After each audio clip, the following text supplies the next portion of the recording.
The Galaxy A05, although was released about 2 years ago, is still a great device, and seeing that the price has dropped significantly, does it make it a worthy buy in 2025? Well, stick around and let's find out. There are 10 reasons why I think this phone is still a worthy buy in 2025, and the first one is the design.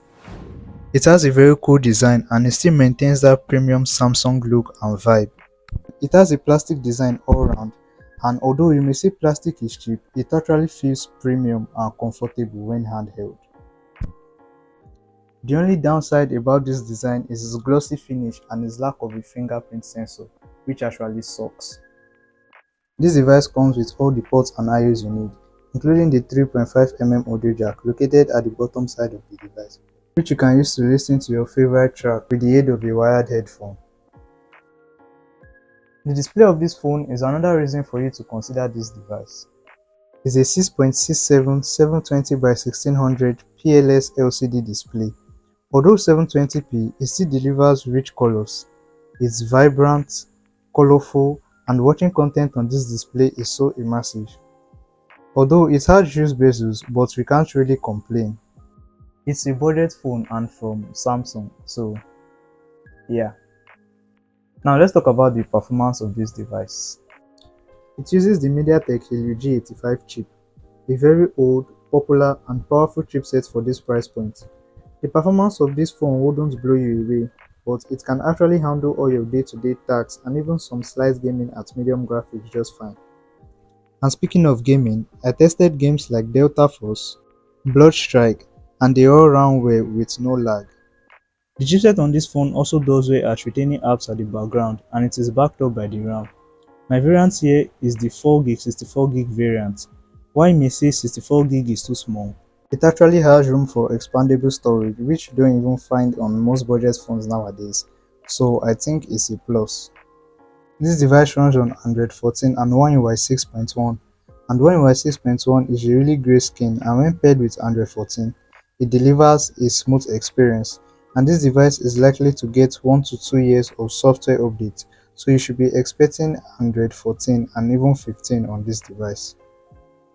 I think it's going to get its last update this year or next, so you can hold on to your device a little longer. Now over to the cameras.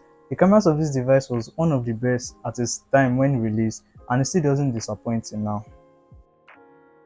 It comes with a 50MP main camera and a 2MP depth sensor. The photos taken by this device are really sharp and vibrant. The images are not too saturated and it produces natural looking photos. Video resolution is also mastered at 1080p for both the front and rear facing camera, and the quality is not also bad. This device comes with a 5000 mAh battery out of the box. The battery of this device is really strong and should last you a day or two depending on your usage and what type of user you are. It also has support for 25W fast charging, but as you all know from Samsung, it doesn't come with a charger in the box, so you have to buy one separately, and not all chargers can fast charge this device, preferably a 25W charger from Samsung themselves. So you get the gist. Now to the price of this device.